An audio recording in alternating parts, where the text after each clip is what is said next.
know QG very well. Let's see if it comes out in here. They got to, put their money where the mouth is. Yeah, and it is going to be QG coming out with that Kindred ban that you guys talked about for the jungle. Yeah. I mean, Malphite Ryze, Malphite is a pick that is just very strong. Maybe they don't like the Fiora into Malphite matchup, but Fiora is actually really good into Malphite because of the passive mechanic.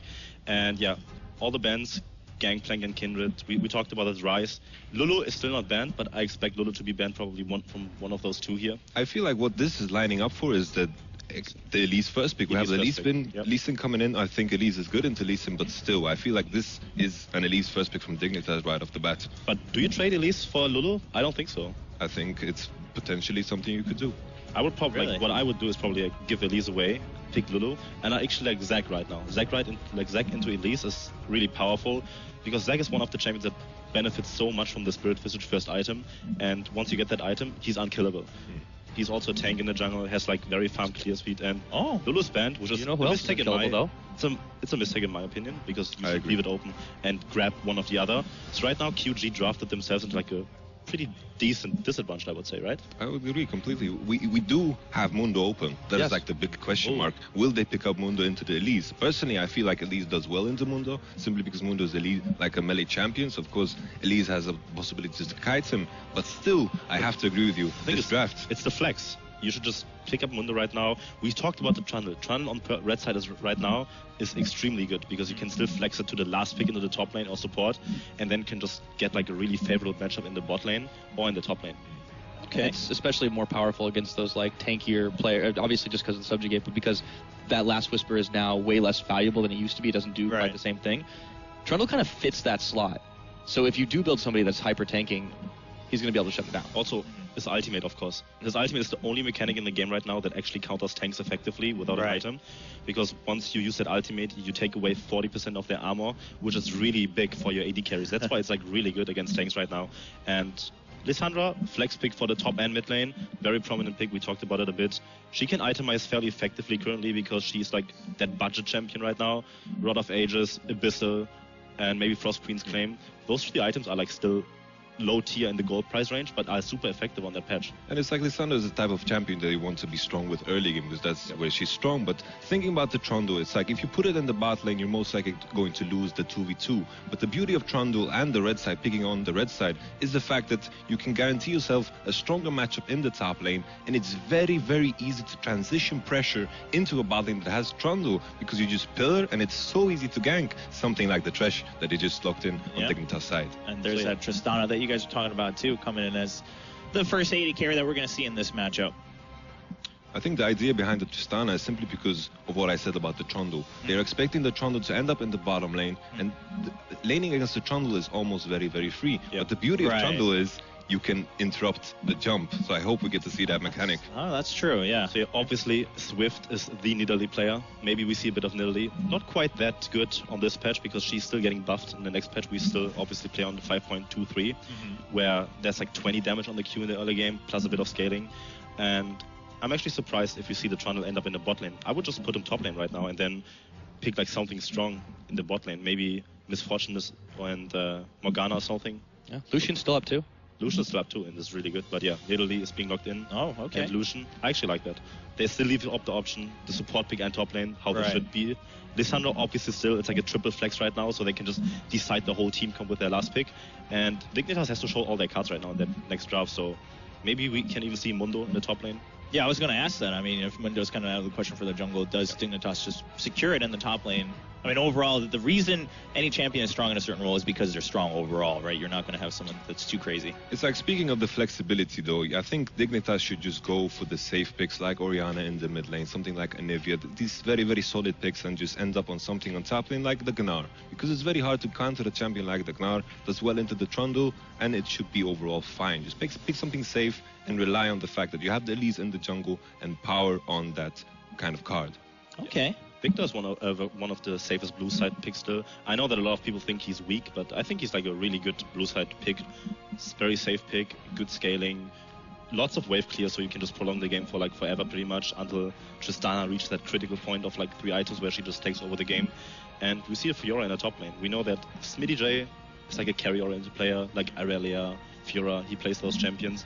And right now, what is QG gonna answer here? Like, what's the like really good pick to round up everything? And it's like, if it wasn't QG, I would just instantly say Jax. But like, we have V, he has a prominent Hecarim player, he's the tank player that everyone talks about, Gnar as well, and Malphite out of the picture, which is a good matchup into the Fiora. I actually really like the Fiora blind pick.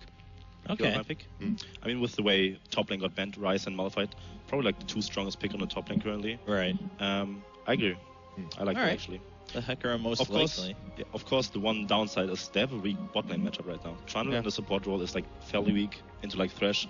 It's a free lane for Tristana, so QG has to play around the top side probably here with the Hecarim, see what they can do in a 2-on-2. But obviously, Elise Fiora has like potential to do like, a lot of things. So I wouldn't be too surprised if both teams have the same game plan right now and go to the top lane 2-on-2 and try to snowball the whole game through that. Yeah, and again, this is something that should favor Dignitas on paper. Yeah. Not only have QG picked some weaker lanes, they've also not necessarily shown, when we last saw them, that they really were particularly playing for the lane. Right. I think the Nidalee, obviously it's a comfort pick, but it's also going to infuse a little bit of early pressure on the QG side, so we'll see if they can counter a bit. Yeah, so I mean, it sounds like Dignitas they're gonna get the start kind of they wanted, be able to play their game in the very first game. They get to show off this roster. Yamato, what about you? Final thoughts on this pick and bat? It's like right off the bat, it's like Dignitas they have the Tristana for late game, but I don't think you're going to reach that point with Tristana. But Dignitas have the strong matchups on both sides of the map. They need to take this game early on because in the mid game the QG roster is very, very strong. All right, well, ladies and gentlemen, there you have it. There are the rosters in game for Dignitas versus the QG Reapers. We're going to take a quick break, and when we come back, we'll be jumping right into Summoner's Rift for game number 1.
Ladies and gentlemen, welcome to the caster's desk here for IEM Cologne. If you haven't seen me before, and I wouldn't blame you for that, my name is Uber and I'm here with Frostgurin. We have got a fantastic match already on our hands, of course. It's going to be QG going up against Dignitas, and you, of course, my font of knowledge for this particular match. Casters, I can't even escape them in Germany. I get stuck with another one. No, I'm super excited to be here, and of course we have a explosive match starting, like you said, Dignitas versus Qiao. Absolutely. You can see them there readying up and are about to head in onto the Rift, and of course our friends over at the expert desk definitely gave us a good solid prelude to this one as well. But no doubt, Frostgurin, that we've got a lot to talk about coming out of that Champion Select. Yeah, first thing that I really want to touch on is kind of the double teleport that Qiao have set themselves up with versus Dignitas not taking the teleport. Obviously, Victor doesn't get as much out of it just because teleports in. He's pretty... we see Swift going full aggressive. Teleports in, he's fairly fragile. Ooh, early invade. Yeah, absolutely. It's interesting to see here, obviously, that Swift has already gone over the wall with TNT and TCT just sitting here in that mid-brush, but you can see the pings. We're seeing them now coming out from that Chinese side as well. Very insistent about just establishing some territory here as well. Just the one ward, Swift will just back out. I mean, effectively, he's sacrificing his setup time. Normally, when Nidalee jungles, she sets up her traps to kind of make quick work of all of these camps using the extra damage there. But obviously, sacrificing that setup time to get some deep knowledge there to figure out where the enemy jungler is starting. That's pretty indicative of Swift. He's a very aggro jungler, especially on this Nidalee. Look for him to invade, to be right in Kirei's face. Well, it has been said about QG that Swift is definitely a centre point for that team. So we'll see how he sets himself up here in the early moments. And, of course, his opposite number will be Kirei on that Elise. He'll be starting over at the Gromp, of course, to kick things off. Even doing B going forward, putting down that ward. So, yeah, deep ward's coming down as now those initial camps are being taken away. We'll have the Krug take away here for Jesse's and Apollo. TCT and TNT are ready to head bot side. And it's now about how will Qiao use the information that they've set up with their deep wards. They know that Kirei's starting on the top side of the map, so what does Swift translate with that? Nidalee obviously known for making plays into the early game, although she typically builds Rod of Ages from the jungle this time around, so a bit of a later power spike. There's the Catalyst Protector helping out in its own little way as that build does develop here. So, standard lane assignments here, nothing crazy in terms of those sort of matchups here as well, of course. Lysandra in the mid lane. Be interesting to see how Shifter and Duanbi go head-to-head throughout this one. And the thing that I really want to touch on as we go through the early game is kind of what these compositions set up and how these teams are planning to execute them. So on the side of Dignitas, the two members that I see really working well together in tandem is Smitty J's Fiora alongside Apollo's Tristana. Now, likewise, that'll also work really well for Shifter with his Chaos Storm, but you just kind of have this Venn diagram of murder where they lay down their two kind of AoE ults, and they're trying to find this execute. You know, Fiora's ult goes down, she wants that person to go down immediately, and as soon as the executions start going down through, Apollo's able to continually hop around the team fight. On the other side, Qiao, it's all about their 5v5, it's all about their flank. But hold on, gank in the mid lane. Cocoon comes out and does catch onto Duanbi as well. He's not able to use the glacial path to get out. He's caught, of course, being stunned. Can't use that E again. He goes down. Beautiful gank from Kirei right there. And Swift, I don't know if he can take this one. Does land the javelin. He's got to leap forward anyway. See, but Kirei, of course, doing the percent health damage back and forth. He just used the repel to get up, and that's the flash being forced. And now Kirei going to use one of his own. He gets the Q in, and the execute comes out. And here comes the teleport. Doinby. Another glacial path forward. He wants to continue to fight. Now he's in his own territory, but Kirei's on top of him. He should be able to get the damage down. And Shifter flashes the wall and finishes it with that auto attack. Absolute disaster for Qiao right there. You effectively just burned a 5-minute cooldown to feed another free kill right there. That is insane. 3 easy pickups for Dignitas in the first 3 minutes of the game. QG, maybe you'd think they will just want to get a feel for Dignitas at this point, but so far they've just given over so much, getting so aggressive there as well, and just Kirei could not be happier with that exchange. And we talked about how Swift is the really aggressive jungler here, but Kirei, you know, there wasn't many expectations going in for this new Dignitas squad, but new squad, new expectations, and Kirei is putting that on full blast. Absolutely, of course, failing to get in towards the EU LCS twice, of course, this is his big chance with Dignitas. He started off well. Desems, though, does connect with TNT. No play to follow it up. It was a little bit slow. Frozen Domain comes down, and TCT able to just increase the gap. I mean, at this point, Qiao just need to stop the bleeding. They do have a weakness because they don't have that massive cooldown available in the teleport from mid lane. Smitty J, though, getting shoved out by V there. As we'll see V maybe just get the better of Smitty J for these first few moments here, but we do see Swift again. He's on the move, but Kirei, look at him, double buffed up. He's looking for trouble. This is devastating. Effectively, Swift can no longer gank the mid lane, and if he ever is in a 2v2 situation, just because Kirei is so far ahead with those initial early kills, if this turns into a counter gank situation, Fiora and Elise are stronger. Well, Kirei at least wants to get the gank down. Don't know about the counter there because Swift's not there, and there we go. V going to get jumped on here. Smitty J putting down some early damage, and it's pretty much as simple as A, B, C. Smitty J comes away with the kill credit. Kirei just dominating this game. 100% kill participation. 5 minutes in, Dignitas have 4 kills. I mean, everyone's saying Dig's got nothing. What a way to start IEM. Absolutely. I mean, definitely a question mark hanging over these guys so far. But the question remains for us is how much have they, eked out for themselves, carved out, should I say, and how much have QG given them on a silver platter? I believe Pyrotechnics said take a bite out of Qiao in the early game. So this is pretty indicative. They usually fall behind in lane, not to this extreme. I mean, obviously, you don't want to give away 4 kills. But if someone were to play from behind, Qiao definitely know how to do it. They're the top team that at 20 minutes when they win a game from the LPL, that they're always behind in gold. So we'll see if they have the comeback potential, especially on the new patch, because snowballs can get so far out of control because you have more ambient gold. Well, So QG, you know, they say put themselves in a disadvantage in their lane phase. No, people aren't saying that they're necessarily bad at laning. It's just that their picks facilitate more of that team fight happening later on down the line. But here, I mean, they've already given over a fair chunk of gold. It's about a K at this point, so obviously nothing really to be writing home about. But even on the mental side of things, Dignitas looking confident. And Qiao, he's heading topside yet again. And again, the tower dive potential out of Elise is phenomenal with her repel, able to juggle that tower aggro.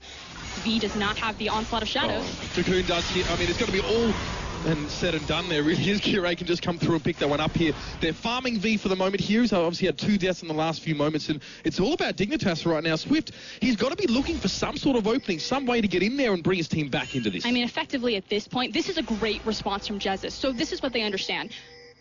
Qiao has shown himself into the top lane, so Swift makes the counterplay. He has the pink ward in his inventory. Okay, I know that Elise is up top. I'm going to try to get some deep vision with this pink ward on the bottom side. Jesus immediately responds like, hey, I bet Nidalee's kind of poking her head around, immediately walks into the jungle, and you now have deep vision, but it's fairly shallow in terms of where it's been placed. He was able to just scare away the wandering Nidalee going through there. And Qiao, of course, as we've been talking about junglers, has had a good start. He's now back in his own side of the jungle. There is TMT coming forward. There's going to be caught up on the death set. Jesse's might have to follow up on this one a little bit more. The trade seems like he'll be happy enough with that. Apollo still very conservative in lane. He's never known as a massive playmaker, but meanwhile in the top lane. Well, the grand challenge goes down, and V definitely has to get the heck out of dodge. It's going to be one more ticket. He might even be able to dive this one with the extra help. Riplock comes out. There's the Ignite, though, in response. Good work from V. Smitty J's going to survive that one, but only just. A little bit of a miscommunication there from Smitty J and Qiao. I think if he had just waited for Elise to get in position. And there's the level 6 onslaught of shadows, and V will find a pickup kill. So again, Dignitas just kind of fumbling their communication, their execution on that top lane gank. A lack of respect maybe coming out from Smitty J there, as well as the level 6 came around for that Hecarim. And V gets himself one back, 1, 2, and 0 the man is right now. And as we are starting to see some of those first items being picked up here as well. I mean, anything really standing out to you here?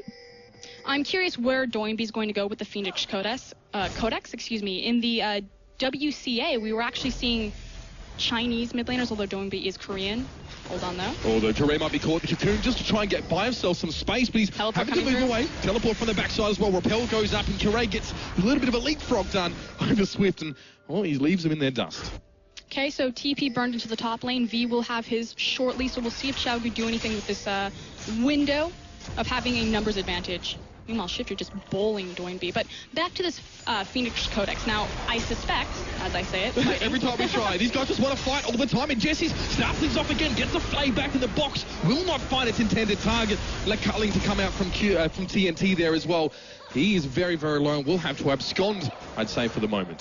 So much damage coming out of Lucian's ultimate right now. You never see it used to do, 80% of someone's health. Yes, well, I mean, Lucian on 523 is a little bit weaker. His base AD has been reduced slightly, is what I'm trying to say. So, well, his power has just kind of been shifted around out of that ultimate that you found there. Trying to think of its name, the Colegne. This is why you're the play-by-play character.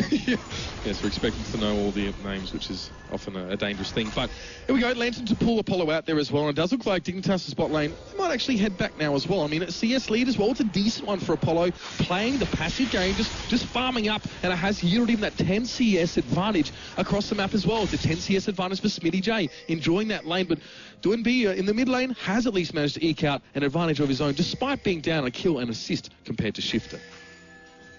Yeah, no surprise there from Doinby. Now, the thing is Doinby's actually more of a secondary support for the team, so Lysandre makes sense for him. His teleport is back up, likewise is V's, so I expect that Qiao should make a play here since Fiora's teleport is down to see if they can get a numbers advantage and kind of put themselves or swing momentum back in control of this game. But the problem is you're effectively waiting for Swift to give the okay, and since Qiao is just so much stronger than him, we see this strength being transitioned to deep vision all over Swift's jungle if he's going to get an opportunity or a window to do that. Jesse's now looking for a death set as TCT was already caught by Cocoon. That Trundle is just not tanky enough yet. And Dignitas finding picks where they need to. And here's the 3-man roam.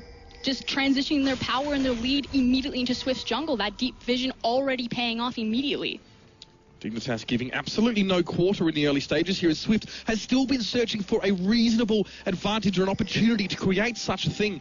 And the top lane is where he's sojourning right now. He's not spotted by a ward, so he's going to go in for this one as well. Does land that javelin, that's pretty good. SmittyJ helps you, trying to riposte, going to dash away, but Onslaught of Shadows is just going to get the job done. And it was really just important that he landed that javelin, but meanwhile, Kirei again. Another cocoon towards TNT at a distance to follow up. All the CC coming at the right times for Dignitas, and they respond accordingly in the bottom lane. And they'll probably have this tower for their trouble. There is absolutely no reason for TNT to be that far forward on the tower without TCT there.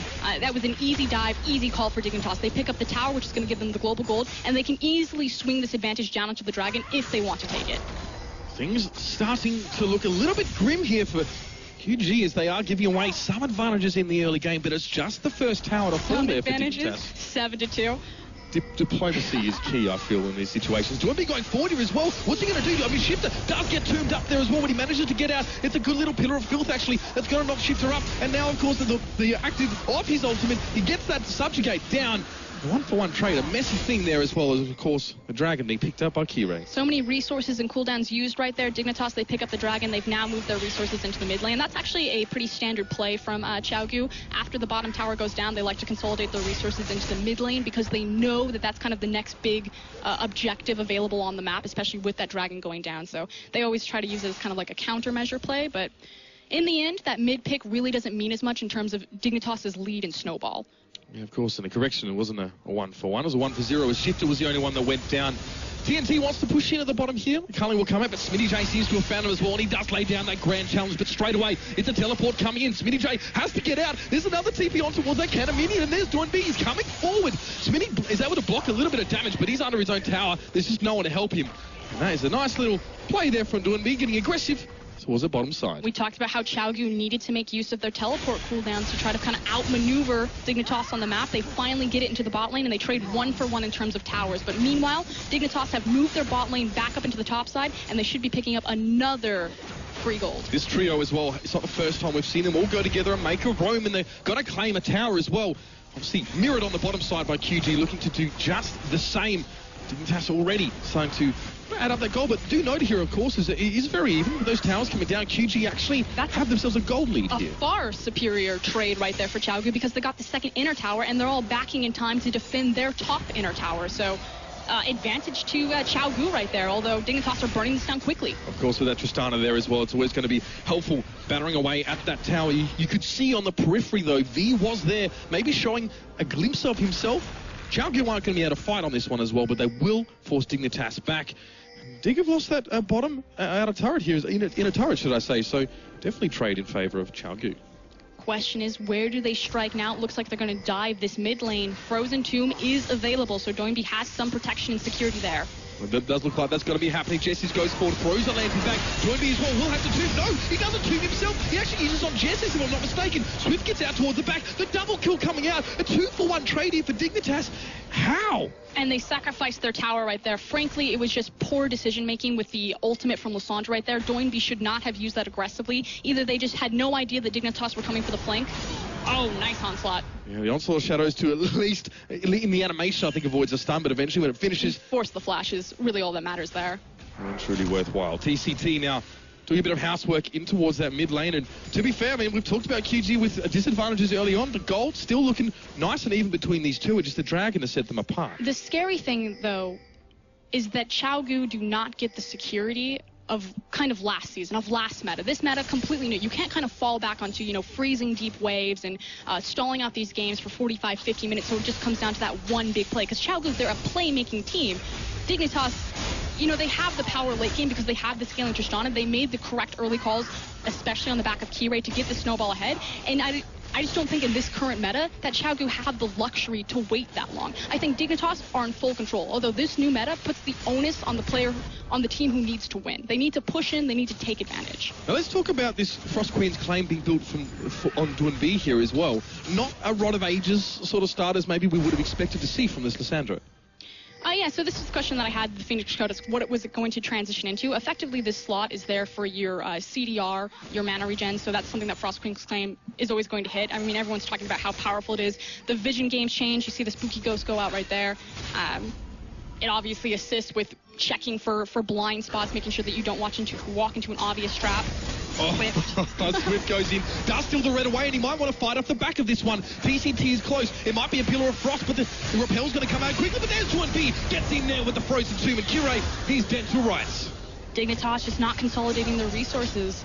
I mean, Lysandra is strong right now. We're kind of in this, it's weird to call 15 minutes the mid-game swing, but just for how gold is going down right now. And again, the fact that Qiao managed to get that bottom inner tower was kind of a big swing in terms of this game and leveling them back out. And they're making full use of this, and Dignitas just kind of getting picked off. They need to just group up, use their power, siege their towers. Tristana is incredible at that. You've got great zone control from Victor if he's next to a tower with his laser as well as his gravitation field.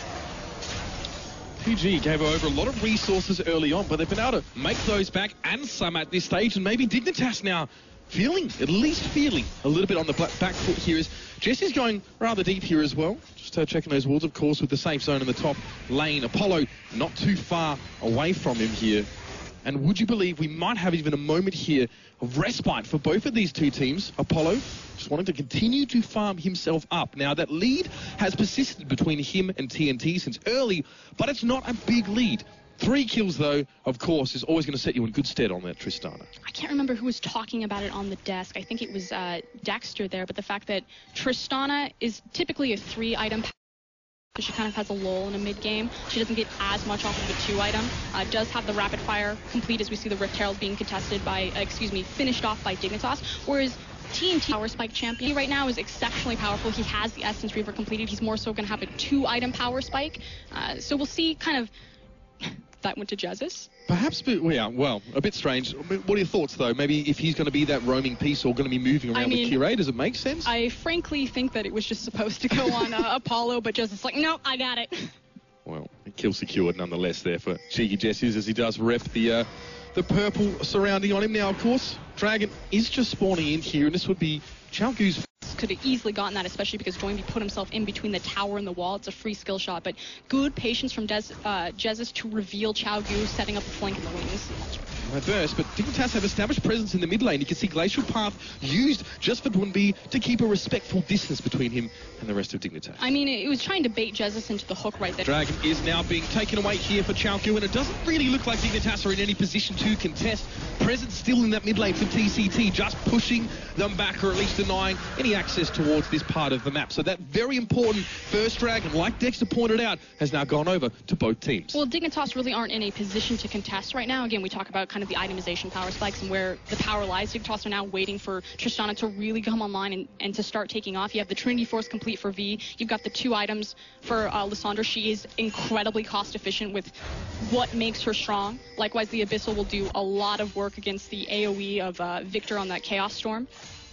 We're yet to really see how that Victor really going to make his impact felt. I mean, the one time that we saw the big fight occur was because Joinby engaged on him, and he just turned around and Chaos Stormed to the face and said, let's do this. But for the most part, Shifter, as was sort of said before, hasn't been going for the aggressive plays, much like Apollo, just being a little bit sensible about this early game, getting some good farm behind them. And of course, Shifter having 3 assists and 2 kills, it sets him in good stead.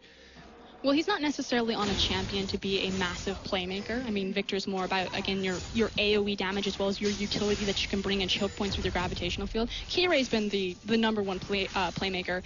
I really want to talk about kind of pick potential, especially because something that I didn't mention before is the tandem synergy between Elise and Thresh. Now, typically we see these champions picked and used together a lot, especially as we come on to kind of this mid-game, 20 minutes to 25 minutes. The death timers in the middle of the game can be really punishing. With Deep Vision kind of moved away from since stealth wards are removed and more teams are relying on either their blue trinkets or their pink wards, a pick with a death sentence or a cocoon can really turn the tide of a game since you're so punished by the death timer. So expect to see that. Like, Dignitas will always have that answer, and they have the perfect champion slate for it. So far, it's Qiao here, another blue buff. Probably going over towards Joinby there as well. They make his way back towards the mid lane. There are pings, of course, to that red side. And for the last at least 5 minutes, Dignitas have set up shop in this top part of the map. And it's not a lot of defensive zone here for Qiao, really, with Dignitas every now and then just traipsing through the jungle. Where's the next melting point or boiling point here, I guess, for this fight, if you want to get scientific? Where are we going to see things really start to open up? Well, Dignitas have invested so much gold and time, like you said, onto this top side of the map, securing flanking vision, trying to set up a siege here. I mean, they've been pushing on the top side for the last 5-7 minutes, so don't know if they're going to fight over the red buff, but we're definitely about to see some action. Both teleports are available for either top laner, and here comes Sakura. Yeah, and there goes the javelin in as well. Cornbeef is going to go for this one. Kirae's going to get the heck out very, very quickly. Subjugate was used on towards that Elise there, and it seems Qiao did not fancy hanging around to see how that one went. Teleport used by V, also by Smitty. I believe it was a cancel for him. He's still able to split push in that bottom lane. Yep, he was trying to teleport up into the lane closer to the tower, so both teleports are done, but it forces V to immediately recall because he can't allow Fiora to get a free push, which is why we now see Smitty J walking over into Fog of War, and now the pressure moves into the mid lane. Oh, Dignitas now with 4 players here. Definitely want to take this mid out of turret, and they'll probably have it too.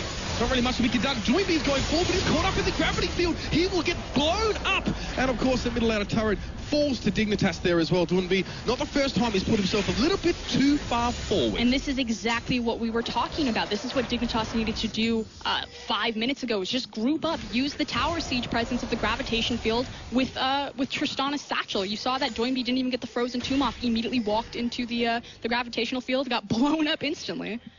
Not a thing that he could do, and Dignitas were more than happy to take that one away. Now Qiao will join Smitty J in this bottom lane. Dignitas from tower to tower, making these rotations and feeling comfortable in the jungle of QG by the looks of things. I mean, Apollo will even join them. They're happy with this sort of situation. It's a death sentence thrown out. Jesse's, but will not connect. And just like that, Dignitas are back in control of their gold lead, but here comes Joinby from behind. Straight in from the back. Spooky Ghost come out there, which maybe didn't want the target, but the onslaught of shadows come straight through over the fight. Grand Challenger's laid down towards PCT. We see Jesse's got isolated towards the left side of the fight. Up the top, it's TNT getting a bit of a clean up here. Already 2 down for Dignitas, and Doinby might not be done there. It's a full-scale retreat here for Dignitas, but Swift is gaining on them, and he wants to jump on towards one of those lower targets. Good disengage there from Shifter, but will it stop Swift? If he lands the spear, Spiderlings are blocking. The chase is still on by the looks of things. Swift would love to close the gap, and V's going to come in from the side, but straight away the Death Spray comes out, forces him back, and that was almost a very, very dead horsey. And Shifter right there with good cooldown management saves at least 3 members of his team, but that is what Qiao are famous for. They are famous for those 5v5 scenarios, making the most off of a chaotic setup. And they really wanted to go further onto that as well. That quintessential Chinese aggression that has been sort of talked about and speculated is really being demonstrated here in full form. Just as we said, Dignitas were starting to take control. It's QG trying to wrest it back by force. I want to check quickly into itemization. QSS has been completed for Apollo right there, so see how he makes the most of that if the Frozen Tomb is expended on him. I feel like that's really the only big CC Absolutely. That he's trying to watch out for. So a lot of those items are coming out. It's going to be a late Rod of Ages for Doinby, if ever. I mean, yeah, with the Catalyst in his inventory at such a late point, obviously you'll have to see if he's going to be able to stack that up as much as he would like. And that's kind of one of the only criticisms that you hear about Rod of Ages in terms of, Dexter said the average game time is around 27, 28 minutes, and Rod of Ages really doesn't have enough time to ramp up into its full power spike. Typically, teams finish it around 15 minutes, pre-patch, obviously, like you said, Doinby getting a very late one. It's going to be at full power around 25 minutes, so missing a big chunk of game here unless team's planning to go late, but against Tristana, that's fairly dangerous. Yeah, like you said, you pointed out, Dignitas have that scaling on their side, and yet it almost seems like Doinby is setting his sights towards that late game. The question remains, will QG be able to make it there at all? Still pressure towards that top side here, and Swift heading down towards that river. Dragon is available, it's live. Maybe able to pressure on towards that one, but Smitty J is never too far from his position. They do have a bit of breathing room simply because Tristana did choose to early itemize that QSS. So again, you're delaying that 3-item power spike. Again, the attack speed or the double attack speed items are really efficient right now just because the initial burst you can get off of the stacked Shiv and rapid fire. We've seen a fight try to be started here already once by Qiao. Didn't really work out. We did see the spooky ghost even use, only catching on to Jesse's, but you can see that Qiao getting a little bit antsy about how much pressure is being put on towards his top tower. Maybe fancying a fight. There's a Pillar of Frost. Swift is caught by a death sentence, but no capitalization at this point. Beautiful thing about Trundle's support is once you have kind of max points into this pillar, you can almost keep it up 100% of the time. Really is quite troll in every sense of the term. I want to see if he's going to be trying to lay that one down in the fight. V seems to have caught towards Smitty J. Almost does want to go in. Maybe Swift. You can never tell with these guys, but Jesse's looks like Dignitas might try and make something happen here as well. TCT in the backline. Beautiful onslaught of shadows, though. But V is caught in the gravity field. He'll drop down. Shifter lives for the moment. Smitty J does go down as well. Qiao and Apollo, full-scale retreat. Jesse's almost falling foul to that javelin. And Dignitas, they dipped their toe in, realised it was maybe a little bit hotter than they thought.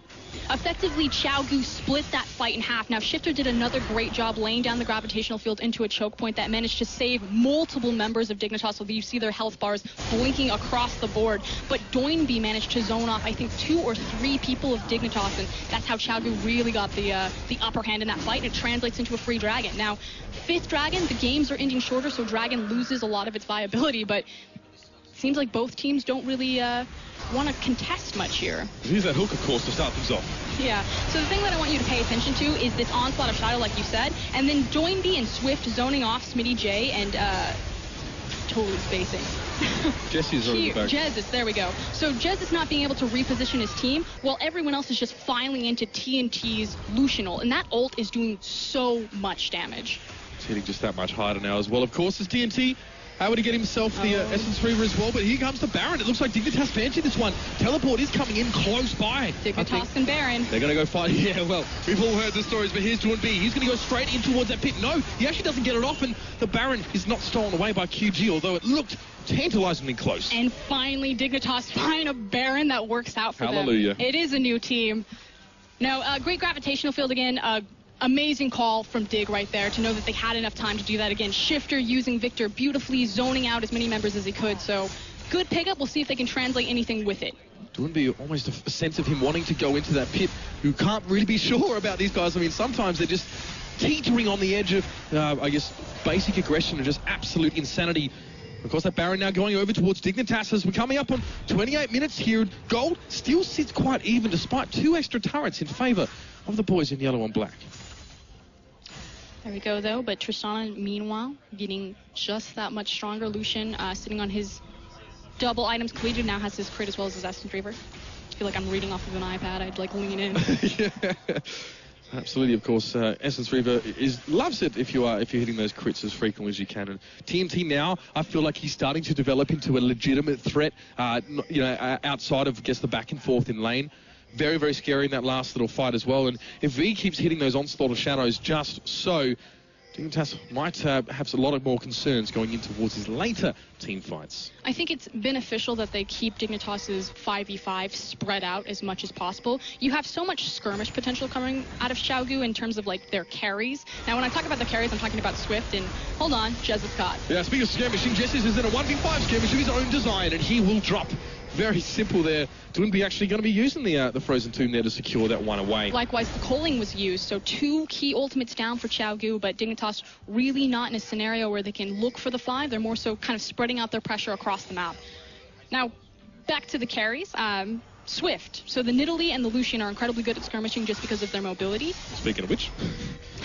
over the wall. Yeah, Swift able to get out of that one pretty Whereas easy. Dignitas, they want to, again, that Venn diagram of murder. They want the 5v5 where everyone's in the same area, layering their abilities on top of each other, and getting these executions down to get Apollo rolling. Well, they might have it here. Qiao forced to get the heck out towards the back of that fight. TCT was too deep. We've heard that one before, I think. Onslaught of Shadows is coming out, and the grand challenge was laid down. It's going to be a 3-for-nothing fight. And Dignitas just breezed through that one. Exactly what I was talking about right there. They got it funneled all into one area. You got the execution. Apollo's jumping forward, and look at that tower just get shred. They have Baron buff as well. QG giving a fight over, giving them so much presence now as they push forward, and these Nexus turrets are now under threat. They could end the game right here unless Doinby pulls something big, but he has the Frozen Tomb. Smitty J going to go forward as well. Did he manage to shrug off that Frozen Tomb with his riposte? Possibly. We're going to go towards the next there, and Dignitas have done it. What a quick finish there as well. Almost suspension of disbelief for us there, of course, after that team fight. QG